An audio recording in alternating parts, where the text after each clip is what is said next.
Hello दोस्तों। मैं विवेक कुमार एक बार फिर अपने चैनल हार्डर क्लास में आपका बहुत बहुत स्वागत एवं अभिनंदन करता हूँ। दोस्तों, आज की इस वीडियो में मैं उन छात्रों के लिए लाया हूँ जो यूपी बोर्ड क्लास 11th में पढ़ रहे हैं, और आज मैं इंग्लिश बोर्ड का पहला चैप्टर एक्सप्लेन करने जा रहा हूँ। लेकिन दोस्तों, इस वीडियो के पहले इसकी समरी वाला वीडियो अवश्य देख लें। तो आइए इस वीडियो को शुरू करते हैं।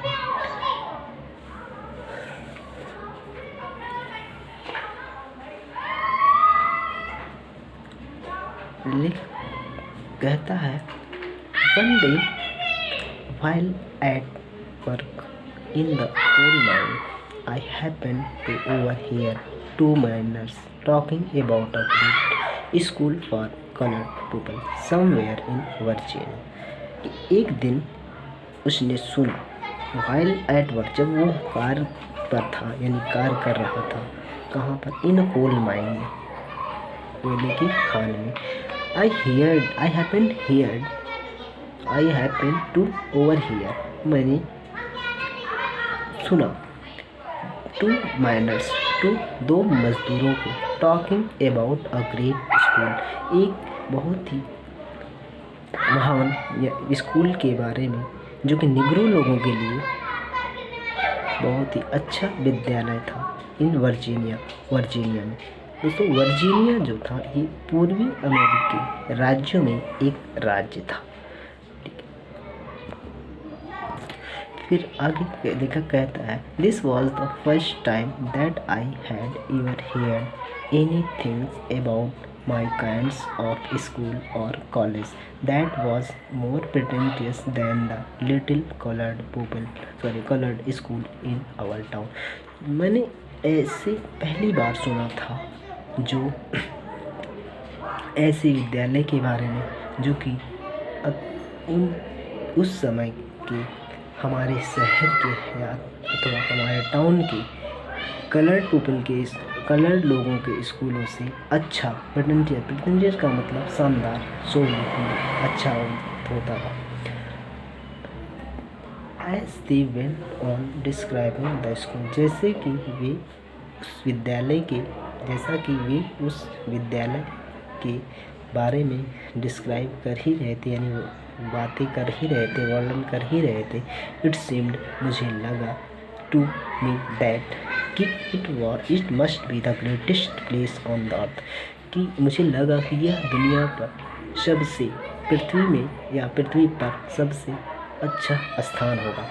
Not even heaven presented more attractions for me at that time than did the Hampton Normal and Agricultural Institute in Virginia. दोस्तों, लेखक कह रहा है कि यदि मेरे सामने उस समय स्वर्ग भी उतना अच्छा नहीं था जितना कि अट्रैक्शन यानी आकर्षक मुझे Hampton normal and agriculture institute Virginia में लग रहा था। दोस्तों, उस विद्यालय का नाम था Hampton normal and agriculture institute, जो कि वर्जीनिया में स्थित था, अमेरिका के राज्यों में एक राज्य था। About which these man were talking, जिसके बारे में वे दोनों व्यक्ति बातें कर रहे थे। आई रिजॉल्व एट वंस, मैंने तुरंत डिसॉल्व किया यानी डिटरमाइन किया, निश्चय किया, एट वंस, तुरंत, to go to the school, उस स्कूल में जाने के लिए। ऑल्दो यद्यपि आई हैड नो आइडिया, मेरे पास कोई आइडिया नहीं था, वेयर इट वाज, कि वह कहाँ था, ठीक है, और अथवा हाउ मेनी माइल्स अवे, कितनी दूर था, और अथवा how I was going to reach it, वहाँ पर मैं कैसे पहुँच सकता था। It was on fire constantly with one ambition, यह मेरे दिमाग में हमेशा एक फायर की तरीके, on fire constantly with ambition, एक महत्वाकांक्षा की तरह, एक एम्बिशन की तरीके से पूरी बनी रही, यानी हौसला। I was on fire constantly with the one ambition, यानी मेरी पूरी महत्वाकांक्षा के साथ, मैं पूरे हौसले के साथ मैं इसके बारे में सोचता रहा। And that was to the Hampton, जो कि क्या था, that was go to Hampton. Hampton यानी Hampton normal and agriculture institute में जाने के लिए। ठीक है, ये विचार मेरे दिमाग में, ये हौसला मेरे दिमाग में बना रहा। This thought was with me, यह विचार मेरे साथ था डे एंड नाइट, मतलब मैं दिन और रात, मतलब दिनों रात मैंने ये सोचता रहा कि कैसे मैं वहाँ पर पहुँच सकता हूँ। ठीक है, कैसे मेरा एडमिशन वहाँ पर हो। इन द फॉल, फिर आगे क्या होता है दोस्तों देखिए।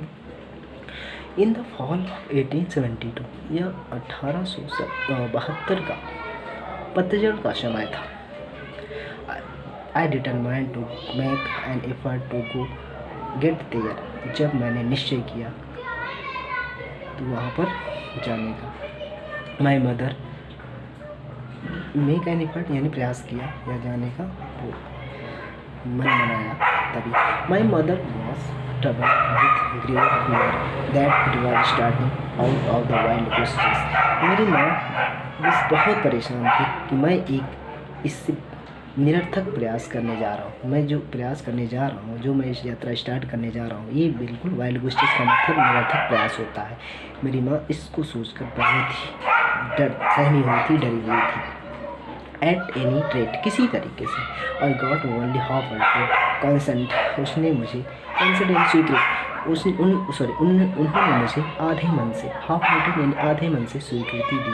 फ्रॉम हर, उनसे यानी उनके द्वारा मुझे आधे मन से स्वीकृति प्रदान की गई। दैट आई मार्च, जिससे कि मैं अपनी यात्रा स्टार्ट कर सकूँ। आई हैड लिटिल मनी, मेरे पास बहुत कम पैसे थे। With which two by clothes, जिससे कि मैं कपड़े खरीद सकूँ।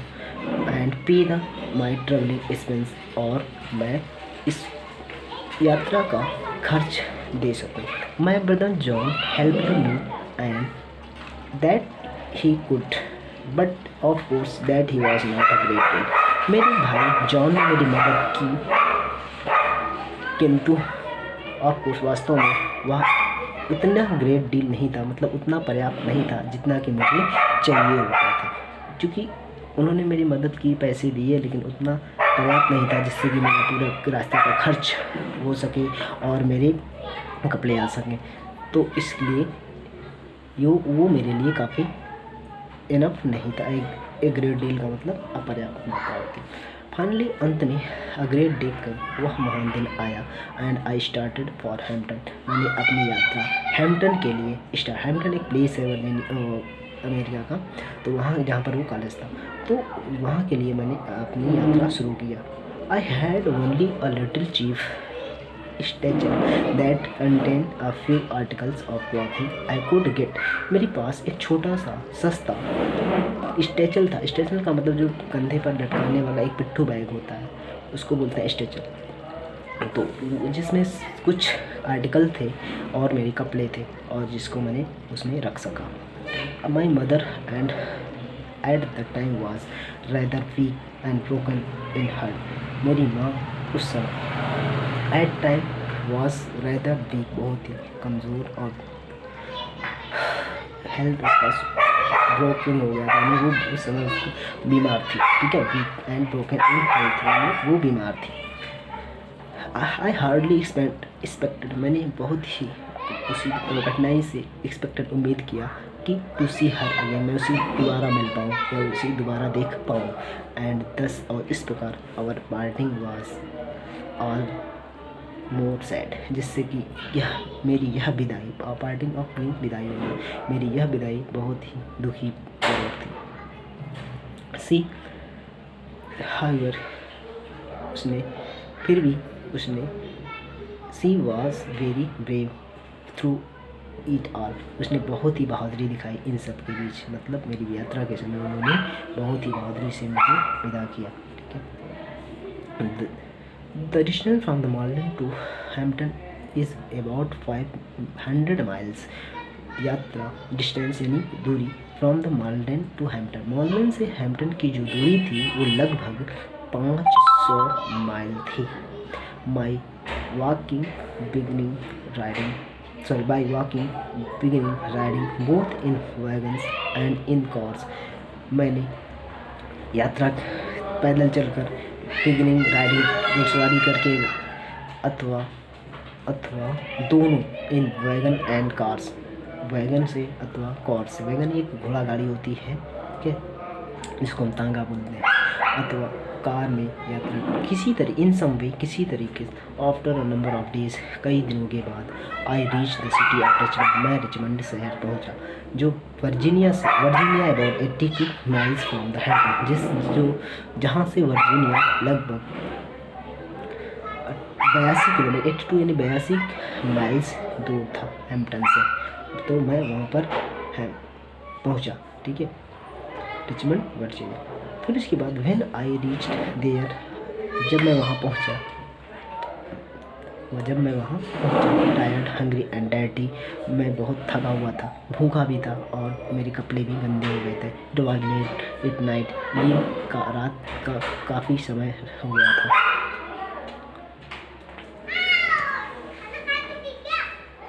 I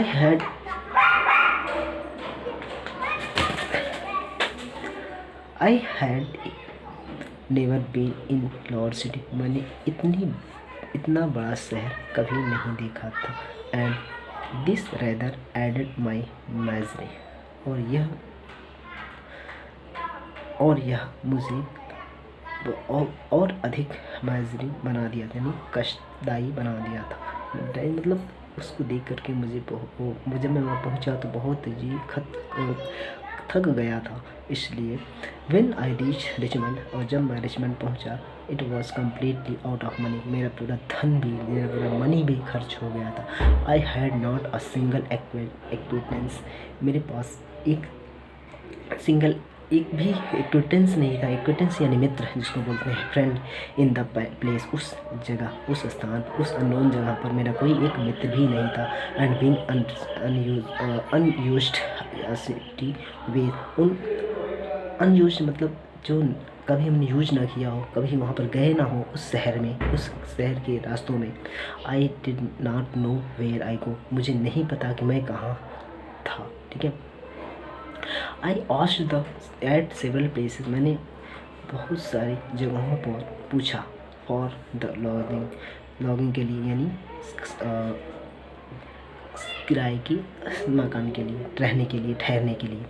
but they are wanted money, लेकिन वे सब मनी चाहते थे। एंड दैट वाज, जो कि मेरे पास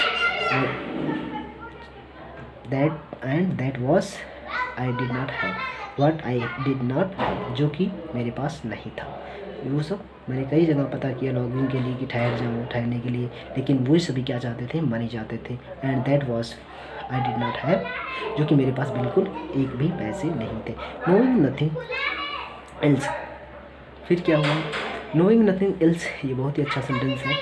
कुछ ना जानते हुए भी कुछ एल्स बेटर, कुछ किया जाए, to do, else better to do, मतलब कुछ ना करते हुए भी या कुछ ना जानते हुए भी कुछ किया जाए। आई वॉक्ड स्ट्रीट में, गलियों में टहलता रहा, यह सोचते हुए कि कुछ ना जानते हुए अथवा कुछ ना करते हुए मैं कुछ तो किया जा सकता है, यह सोचकर आई वॉक्ड द स्ट्रीट, में गलियों में टहलता रहा। I must have walked the street till after midnight, मैं गलियों में लगभग आधी रात तक टहलता रहा। एट लास्ट, अंत में आई बिकम सो एक्सहॉस्टेड, मैं इतना थक गया that I could not walk no longer, मतलब इधर उधर मैं रात तक घूमता रहा, कहीं उसको आश्रय नहीं मिला। और लास्ट में वो इतना थक गया था कि वो अब और अधिक यात्रा नहीं कर सकता, और अधिक चल नहीं सकता था, और अधिक टहल नहीं सकता था। आई वॉज टायर्ड, मैं थक गया था। आई वॉज हंग्री, भूखा भी था। लेखक कह रहा है कि मैं इतना थक गया था, इतना भूखा था, और मेरे पास सब कुछ था, लेकिन डिस्करेज, यानी मैं हतोत्साहित हो गया था, बिल्कुल थक के चूर हो गया था। जस्ट अबाउट द टाइम मतलब उस समय, when I reach the extreme physical extension, जब मैं बिल्कुल फिजिकल एक्सटेंशन का मतलब शारीरिक रूप से जो है थक गया था। उस स्थिति में बिल्कुल एक्सट्रीमली का मतलब होता है बिल्कुल बहुत अधिक, इसकी जो शारीरिक थकान थी बहुत अधिक हो गई थी, जिससे कि वो अब इससे आगे कुछ नहीं कर सकता।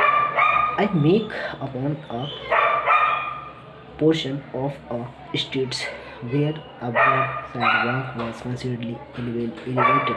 फिर क्या हुआ, आई केम अपॉन, मैं आया, अ पोर्शन ऑफ स्ट्रीट, गली की एक हिस्से में, एक भाग में या फिर एक किनारे पर, वेयर द ब्रॉड, यहाँ पर एक चौड़ी थी साइडवॉक यानी पुलिया होती है, वॉज कंसिडरली एलिवेटेड, काफ़ी ऊंची, कंसिडरली का मतलब हद से ज़्यादा, कुछ एलिवेटेड यानी ऊंची थी। मैं वहाँ पर आया, गली के बाहर एक साइड ब्रॉड चौड़ी पुलिया के पास आया, जो कि कंसिडरली लगभग बहुत ही ऊंची थी। I waited for a few minute, मैंने कुछ मिनट वेट किया, इंतज़ार किया, टिल इट वॉज श्योर, जब मैं श्योर हो गया, निश्चित हो गया कि that no passer by, no passer by का मतलब यात्री होता है। जब मैं निश्चित हो गया कि कोई नो पासर बाय, कोई भी यात्री कुछ सी में मुझे देख ना दे, एंड देन क्रिप्ट, तब मैं क्या किया, रेंग करके, क्रिप्ट का मतलब रेंगना होता है। आई क्रिप्ट अंडर द साइडवॉक, तब मैं उस पुलिया साइडवॉक के अंदर क्रिप्ट रेंगते हुए अंदर चला गया, एंड ले और लेट गया, फॉर अ नाइट, रात भर, ऑन द ग्राउंड, रात भर उस ज़मीन पर लेटा रहा, विथ माई स्टैचल, अपने उस छोटे से थैली के साथ, जो कि पीठ पर लटकाया जाता है या जिसको पिट्ठू बैग बोलते हैं, उस पिट्ठू बैग के साथ रात भर लेटा रहा, of cloth for the pillow, और कपड़ों को एक तकिए के रूप में प्रयोग करके, नियरली लगभग all night I could hear the Trump of feet over my, मैं पूरी रात मैं उस आवाज़ को सुनता रहा, लोगों के पैरों की आवाज़ को सुनता रहा, ओवर माई हेड, मेरे सिर के ऊपर जो चल रहे थे। द नेक्स्ट मॉर्निंग, अगली सुबह, आई फाउंड माई सेल्फ, मैंने आप पाया, सम हार्ट रिफ्रेश्ड, मतलब तरोताज़ा पाया, चूँकि सो लिया था, काफ़ी थकान दूर हो गई थी, तो उस अगली सुबह जो है उसने अपने आप को काफ़ी तरोताज़ा पाया, रिफ्रेश्ड पाया, but it was extremely hungry, लेकिन वो भूखा था। थकान तो दूर हो गई थी लेकिन भूख नहीं दूर हुई थी, तो वो एक्सट्रीमली बहुत बिल्कुल भूखा था। एज सून एज, जैसे कि इट बिकम लाइट, वो प्रकाश जैसे ही उजाला हुआ, इतना उजाला हुआ कि enough for me to see my the surrounding, कि मेरे आसपास, लिखा कहता है जैसे ही मेरे पास आसपास उजाला हुआ कि मैं मेरे आसपास दिखने लगा, आई नोटिस, मैंने ध्यान दिया, that it was the near a large ship, कि वह एक बड़े से शिप के पास है। वो जो रास्ता था वो जो एक जगह थी वहाँ पर एक शिप थी, शिप यानी समुद्री का एरिया था, जहाँ पर it seem to be unloading, जो उस शिप में अनलोड हो रहा था। कार्गो का मतलब कच्चा लोहा होता है, सामान होते हैं, और पिग आयरन, कच्चे लोहे क्या कर रहे थे, अनलोड हो रहे थे, उतर रहे थे उस शिप से, ठीक है। उसने उसको देखा, आई वेंट, देखा कहता है, आई वेंट, मैं गया, एट वंस, तुरंत वहाँ पर, टू द वेसल, उस वेसल के पास, उस जहाज़ के पास, एंड आस्क द कैप्टन, उस कैप्टन से पूछा, टू परमिट, कैप्टन से कहा या पूछा, टू परमिट मी, कि मुझे अनुमति दे, टू हेल्प द अनलोड, कि मैं उन सामान को अनलोड यानी उतारने में मदद कर सकूं, द वेसल, कहाँ से, वेसल से यानी जहाज़ से, in order to get money, और इसके बदले में मुझे वो पैसे दे, फॉर फूड, जिससे कि मैं भोजन अपना कर सकूं। The captain a white man, captain जो था एक अंग्रेज था, who seemed to a kind hearted, जो कि एक दयालु आत्मा वाला, दयालु था, कंसेंटेड यानी उन्होंने स्वीकृति दे दी, आई वर्कड, मैंने कार्य किया,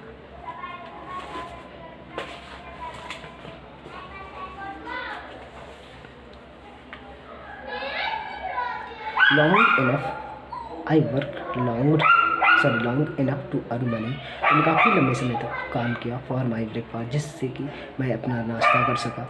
and it seem to me, अब मुझे लगा कि आई रिमेंबर इट नाउ, कि मुझे याद था। देखो कहता है कि अब मुझे याद था कि वो नाश्ता अभी भी मुझे याद था कि I have been about the best breakfast, कि वो मेरे जीवन का सबसे अच्छा ब्रेकफास्ट था। That I have ever eaten, जिसको मैंने उसे किया था, जो मैंने उस शिप पे काम करने के बाद जो पैसे मिले थे, अब उसके द्वारा जो मैंने नाश्ता किया था, वो नाश्ता अभी भी मुझे याद है, जो कि वो मेरे जीवन का सबसे अच्छा नाश्ता था, क्योंकि उन्होंने अपनी मेहनत से कमाई करके उसको अब परचेस किया था और नाश्ता किया था, यानी ख़रीदा था। मैं वर्क प्लेस, मेरे कार से प्रसन्न होकर के कैप्टन सो वेल देखा कहता है माई वर्क प्लेस, मेरे कार के द्वारा कैप्टन प्लीज, यानी कप्तान इतना सो वेल, इतना प्रसन्न हो गया, मैंने इतनी अच्छी तरीके से कार किया कि कैप्टन इतना प्रसन्न हो गया कि दैट ही टोल्ड मी, उसने मुझे कहा आई कुड कंटिन्यू वर्किंग, मैं वहाँ पर लगातार काम करता रहूँ for a small amount per day, एक छोटी सी मजदूरी पर दिन के हिसाब से। This I was very glad to do, यह सब मेरे लिए बहुत ही खुशी की बात थी। आई कंटिन्यू, मैंने कंटिन्यू रखा वर्किंग अपना कार ऑन दिस वेसल, उस जहाज़ पर फॉर नंबर ऑफ डेज, कई दिनों के आफ्टर बाइंग द फूड, भोजन खरीदने के बाद, विथ माई स्मॉल वेज, इससे मेरी छोटी सी मजदूरी में there was not much left, कुछ ज़्यादा पैसे बचते नहीं थे। कहने का मतलब लेखक कह रहा है कि जब मैं दिन भर काम करता था, उसके बाद जब शाम में मुझे जो वेज मिलती थी, मजदूरी मिलती थी, उससे मैं भोजन खरीदता था, भोजन खरीदने के बाद मेरे पास ज़्यादा पैसे बचते नहीं थे। तो वही कह रहा है much left, not much left to pay my way to Hampton, जिससे कि मैं उसको बचा सकूँ और अपने आगे की यात्रा, जो हैम्पटन तक की यात्रा है, वहाँ तक की यात्रा को मैं पूरा कर सकूँ, वह यात्रा तक के लिए मैं पैसे को पे कर सकूं। इन ऑर्डर टू इकोनोमाइज, इसी क्रम में उन्होंने क्या किया, इकोनोमाइज किया। इकोनोमाइज यानी जो आपका धन जो बचाना होता है, सेविंग मनी जिसको बोलते हैं। इन ऑर्डर टू इकोनोमाइज, इसी क्रम में उन्होंने पैसे बचाना जारी रखा। इन एवरी वे पॉसिबल, जिस भी तरीके से प्रत्येक तरीके से पॉसिबल, जिस तरीके से भी संभव हो सके, जितनी तरीके से संभव हो सका उतनी तरीके से उन्होंने मनी को सेविंग रखना चाहा। ठीक है। आई कंटिन्यू टू स्लीप, लेखक कह रहा कि मैंने वहाँ पर सोना जारी रखा, टू द साइड वाल, क्योंकि उस पुड़िये के नीचे जो है सोना उसने जारी रखा। भाई चूँकि उसका मेन मोटो था हैम्पटन नॉर्मल इंस्टीट्यूट में एडमिशन लेना और वहाँ पर पहुँचना, और उसके पास पैसे नहीं थे, तो अगर वो पैसे खर्च कर देता तो वहाँ तक की यात्रा कैसे कर पाता। इसके लिए जो है उन्होंने कंटिन्यू रखा पुड़िये के नीचे सोना, और इससे कि अगर वो कमरे लेता तो उसको पैसे देना पड़ता, तो उसके पैसे खर्च हो जाते। इसलिए वो लेखक कह रहा है कि मैंने पुलिये के नीचे सोना जारी रखा। When I had saved enough money, जब मेरे पास काफ़ी पैसे हो गए, with I reached हैम्पटन, जिससे कि मैं हैम्पटन पहुंच सकूं। I thank the कैप्टन को धन्यवाद दिया for this the kindness, उसकी दयालुता के लिए, and started again, और मैंने पूरी अपनी यात्रा फिर से प्रारंभ किया। Without any unusual occurrence, बिना किसी असाधारण occurrence के, यानी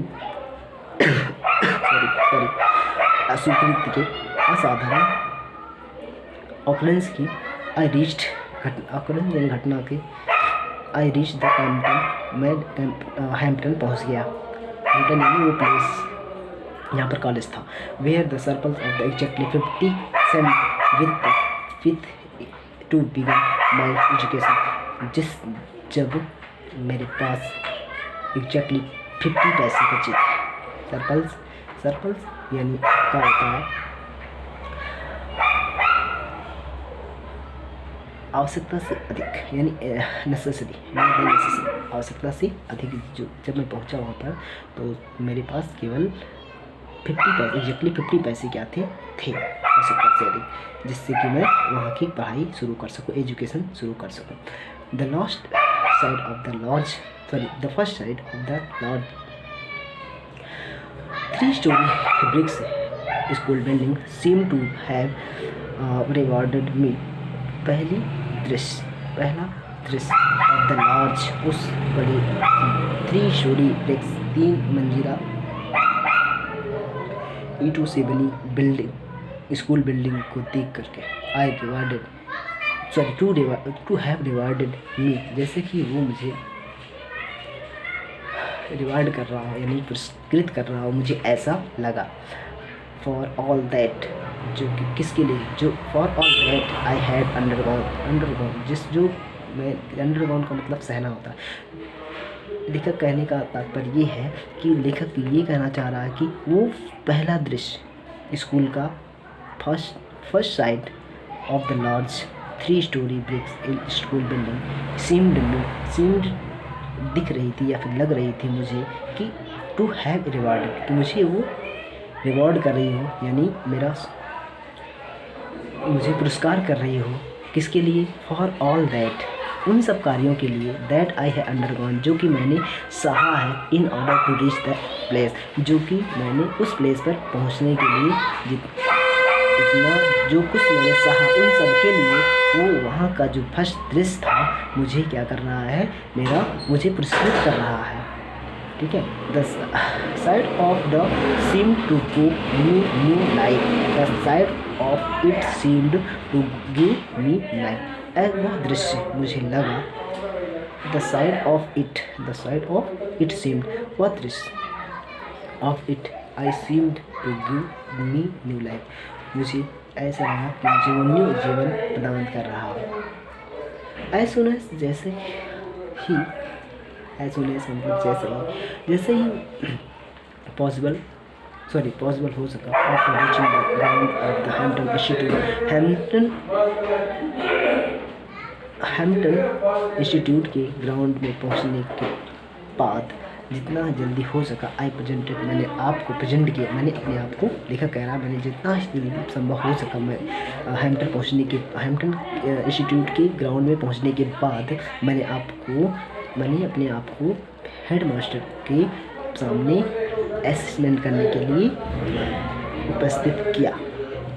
ठीक है। I presented before the head teacher for the assessment to the class में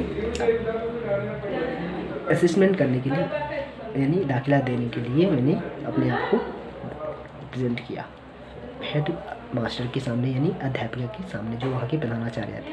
having been so long without proper food, बिना कुछ ना भोजन किए प्रॉपर, ना तो नहाया और ना ही चेंजिंग द क्लॉथ, बिना कपड़े बदले। आई डिड नॉट, मैं बिल्कुल फेवरेबल नहीं था। ऑफ कोर्स वास्तव में make to very favourable impression upon कि मैं उस पर जो है इम्प्रेशन यानी आकर्षण या फिर दबाव बना सकूँ जिससे मेरा एडमिशन हो जाए। मैं उस योग्य था ही नहीं। कहने का मतलब लेखक कह रहा है कि मैं उस समय जब मैं अपने आप को उस समय उपस्थित किया था मैं बिल्कुल भोजन भी नहीं किया होता, भूखा था, ना नहाया था, ना तो कपड़े चेंज किया था और वास्तव में of course I did not make very favourable impression upon her, उस पर मैं उचित उसके पक्ष में इम्प्रेशन नहीं बना पा रहा था। आई कुड सी, मैंने देखा, फिर I could see at once, मैंने तुरंत देखा कि that there was very doubts that were doubt in her minds about the wisdom of admitting as me as our students. I could see, मैं देख सका एट वंस तुरंत कि there were doubt कि उसके दिमाग में कुछ, जैसे ही उसने मुझे देखा मैं उनके दिमाग में मेरे प्रति कुछ डाउट क्रिएट हो गए, उत्पन्न हो गए मेरी एडमिटिंग के बारे में लेकर, मतलब मेरा एडमिशन को लेकर के उनके दिमाग में कुछ डाउट संदेह बनने लगा मुझे देख करके।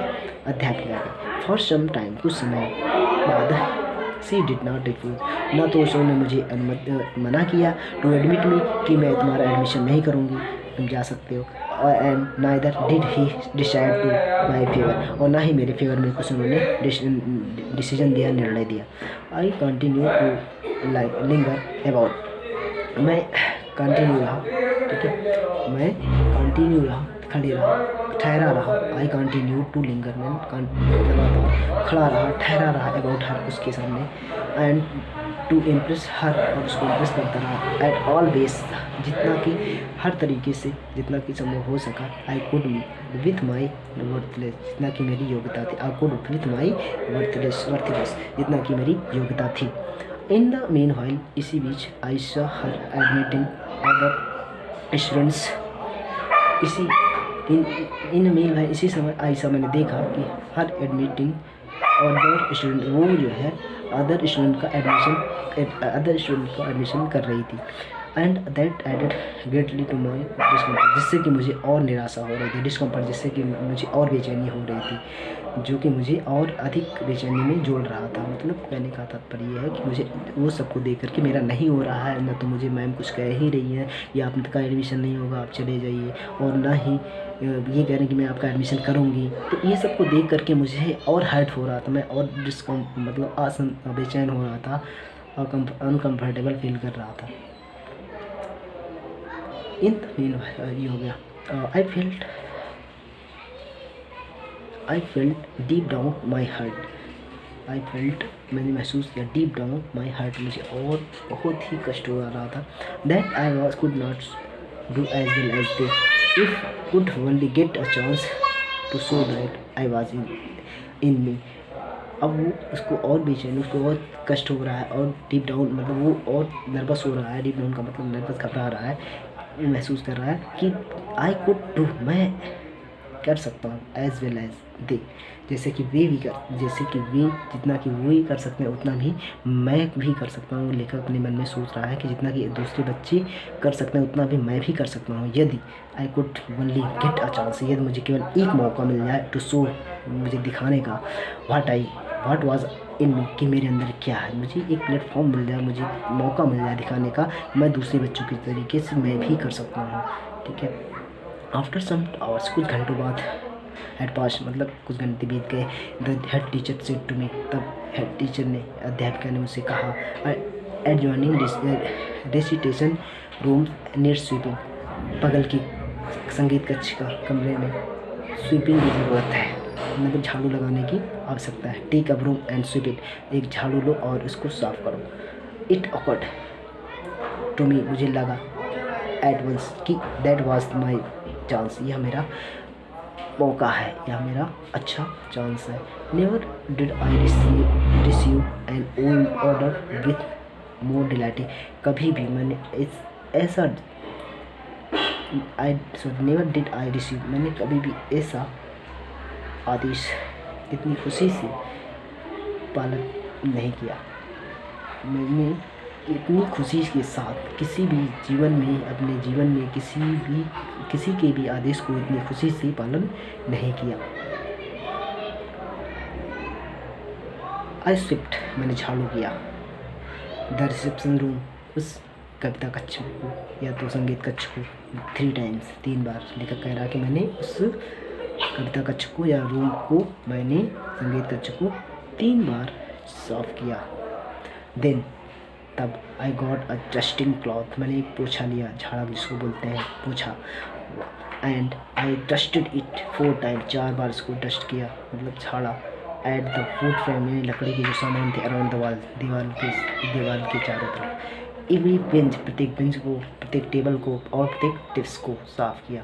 आई वेंट ओवर 4 टाइम्स, और चार बार सबको विथ माई डस्टिंग क्लॉथ, जो डस्टिंग क्लॉथ था उससे 4 बार सबको डस्ट किया। इसके अतिरिक्त एवरी पीसेस ऑफ फर्नीचर, जितने भी फर्नीचर के टुकड़े थे, लकड़ी के जितने भी सामान थे, या कहें तो फर्नीचर थे, कुर्सियाँ थी, टेबल थे, उन सबको हैव बीन मूव्ड, इधर रखा। एंड एंड एवरी क्लोसेट, प्रत्येक अलमीरा को, क्लोसेट यानी अलमीरा को, एंड कॉर्नर्स को इन द रूम की प्रत्येक अलमीरा को, कॉर्नर को क्या किया, साफ़ किया। हैड बीन ट्रूली क्लीन्ड, बहुत ही अच्छी तरीके से साफ़ किया।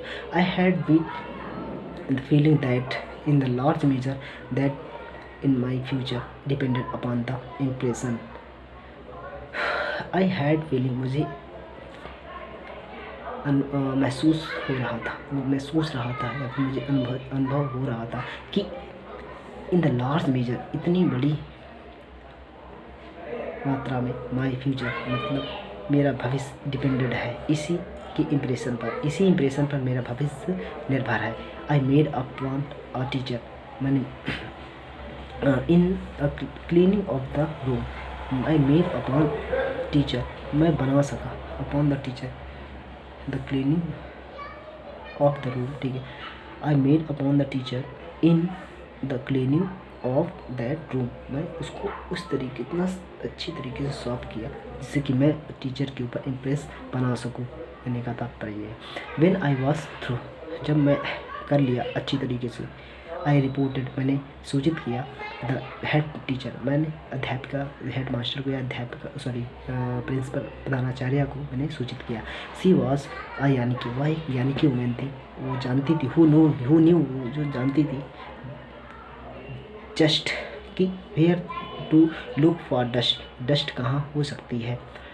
सी वेंट इनटू द रूम, वह कमरे में गई, यानी संगीत कक्ष में गई, एंड इंस्पेक्ट और निरीक्षण किया द फ्लोर एंड क्लोसेट, अलमीरा का और फ्लोर का, फर्श का।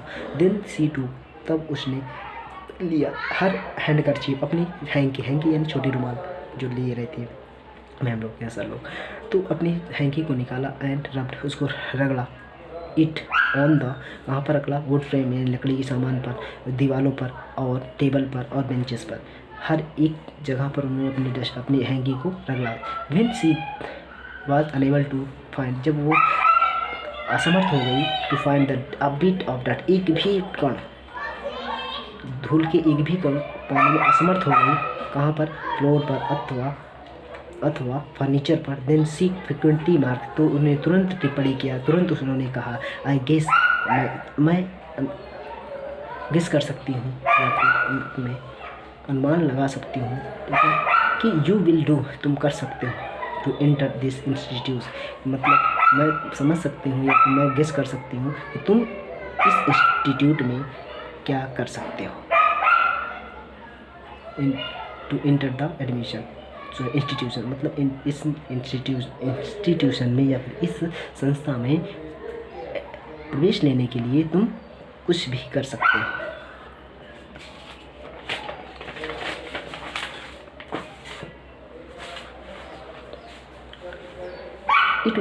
आई was of the happiness soul, तब लेखक कहता है उस समय जब उन्होंने टिप्पणी किया कि मैं एडमिशन लेने के लिए इस इंस्टीट्यूट में या इस संस्था में प्रवेश लेने के लिए कुछ भी कर सकता हूँ, तब मुझे खुशी हुई। और वो खुशी ऐसी साधारण खुशी नहीं थी, वो उस समय मुझे लगा कि I was one of the happiness soul on the earth, मैं उस समय इस पृथ्वी पर सबसे खुशी आत्मा का व्यक्ति था।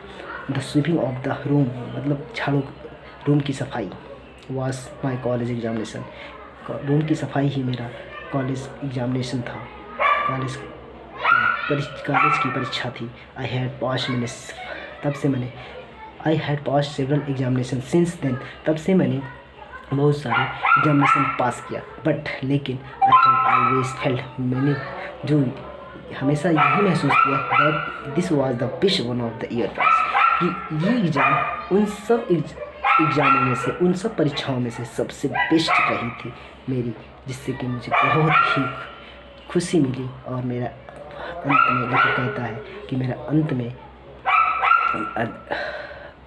उस क्लास में एडमिशन हो ही गया, उस संस्था में, उस इंस्टीट्यूट में दाखिला हो ही गया। तो दोस्तों इस तरीके से ये चैप्टर समाप्त होता है। तो दोस्तों इस वीडियो को लाइक और सब्सक्राइब करना। Thank you.